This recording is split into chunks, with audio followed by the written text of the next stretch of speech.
Hello, YouTube. I just wanted to make a little quick video to show you guys just some kind of fun and interesting things I picked up recently. I picked up, those of you that watched my last video saw that I set up at a card show. So I picked up a few sort of extra things as inventory for the show. Um, to have obviously a little bit more of a variety than just what I usually have in my PC. And then so I picked up I did pick up some modern stuff, some football stuff, even a Marvel card that I wanted to show you guys that I just kind of thought was pretty cool. And I know that the Marvel card market is really starting to pick up here recently. But anyway, so just show a few things that I still have in my possession that I did not wind up selling at the show. First of all, just always a cool '90s card, the Fleer EX cards. This is Peyton Manning's rookie card, and I just really love these EX acetate cards from the 90s and early 2000s. Definitely one of the brands that I really miss, and it's really sad that it's gone. But so I picked that up, just a raw copy of that. A lot of these I went on ComC to go ahead and just purchase and had them go ahead and shipped out to me right before the show. And then I also went to some trade nights and picked up a few things from some trade nights as well. Here's a couple of the modern things I picked up recently. Some Poku rookies, the Optic Hyper Pink, and just the regular base Revolution rookie. So I had a couple of those that I had on display. I had some other modern rookie cards that actually did wind up selling, like some John Morants and things of that nature. Here's a pretty cool one that I found for pretty cheap that I just liked. This is a Russell Westbrook limited from I think 2010 or 2011. Yeah, 2011, 2012 Panini limited. It's just a regular parallel or blue parallel, I guess, to 299. But I just really liked this blue parallel color with his thunder colors, and then also thought that the image on it was pretty cool too. So picked it up for a couple bucks, and just something I really kind of liked. Picked up a gold, a Prism Gold for a little bit of money on ComC as well. This is Mason Plumley, but it's a gold Prism numbered 1 out of 10, and so got that for like $10. Thought it was worth it for $10, and didn't sell it at the show, but hey, I also don't mind hanging on to this because these gold prisms or black prisms are just really kind of cool to have still. So yeah, don't mind keeping it. A lot of these are just regular base. Won't show you all of these. Did also pick up some other football stuff, include like the Joey Bosa patch, numbered 1 out of 25. So first one stamped. Thought that was cool. I thought it was a nice, 3-color patch, game worn patch. I'm sorry, this just says player worn patch. So never mind. Probably wasn't worn in a game. I thought it said game worn patch. But anyways, it's still pretty cool patch that I picked up for just a few bucks. I think I got this for $10 as well. But anyways, got that cool 3-color one. Got this for relatively cheap. This nice Reggie Wayne rookie auto from Upper Deck graded, which I honestly don't really remember. And this is an old BGS slab where it has the subgrades on the back there. But yeah, I mean, this was only like $20, so I picked it up, and it didn't sell once again at the show, but I just just think that for a relatively cheap rookie auto, I thought this was pretty neat to pick up. I mean, he technically hasn't been inducted in the Hall of Fame yet, I don't think, but I think he will be one day for sure. I mean, this is a guy that had a great career and was a very crucial part of the Indianapolis Colts Super Bowl team, the Super Bowl championship team, I should say. So yeah, I don't know.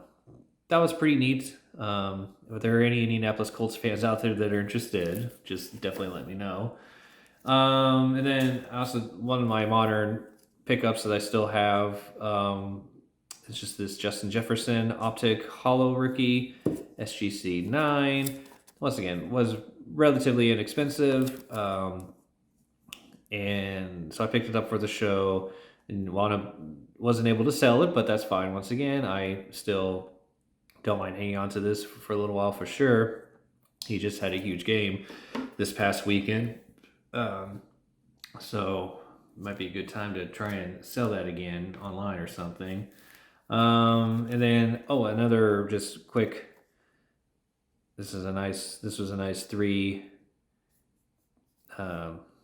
swatched card, I guess you can call it, because they're not technically patches. They're technically, I guess, just swatches. But I mean, these are three Hall of Famers, not just Hall of Famers, three guys that was on the top 75 NBA list here recently.